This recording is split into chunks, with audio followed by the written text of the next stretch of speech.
Still on my wireframe here, I'm going to use this to show smoothing of the object. So this is a typical object that we might want to actually smooth.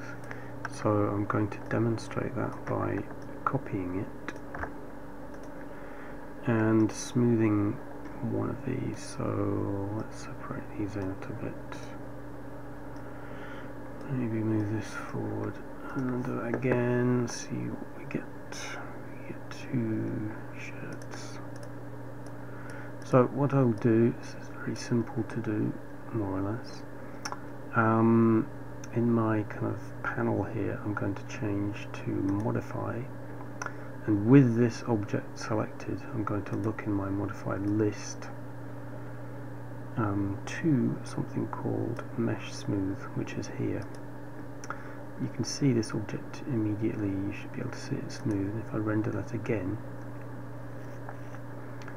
you can see what it's done to the object. I mean, it's rendered, it's smoothed the object out, it's rendered, and you can also see the wireframe smoothing here.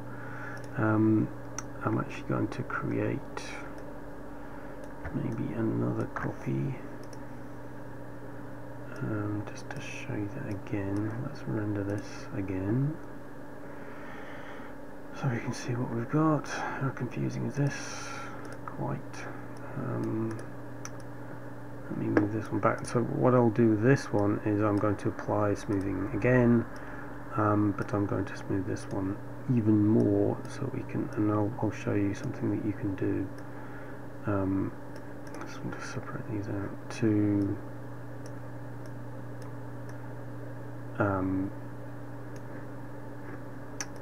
so that the computer doesn't struggle when it's smoothing the object out. So you can see we've got three objects there. So this one has no smoothing at all. This one has been smoothed once, and I'm going to smooth this one even more. So the way to do that, let me do that again. I've selected this object.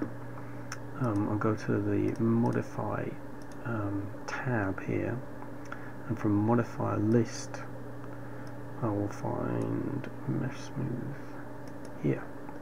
So now, one of the things that you can do is actually you can set the iterations, which means the number of times it's smoothed, here. Now actually you don't want to do that right here. What you want to do is only smooth it when it renders. So what I'll do here is I'll set it to a render iteration of 2, and I can completely turn it off here in the viewport. I can do the same thing with this one, 0.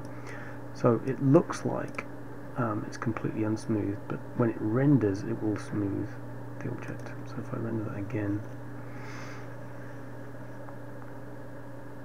so you can see we've got various levels of smoothing. Actually, we haven't on that one, it's completely turned off. Let me turn that one on. Let's have a smoothness, an iteration of 1. Actually, maybe on this one we'll have oops. Where's it? Meshsmooth. So we'll turn it off in the editor. We'll have an iteration of 1 in the render. Here an iteration of 2. And with this one, an iteration of 3. And let's do one more render.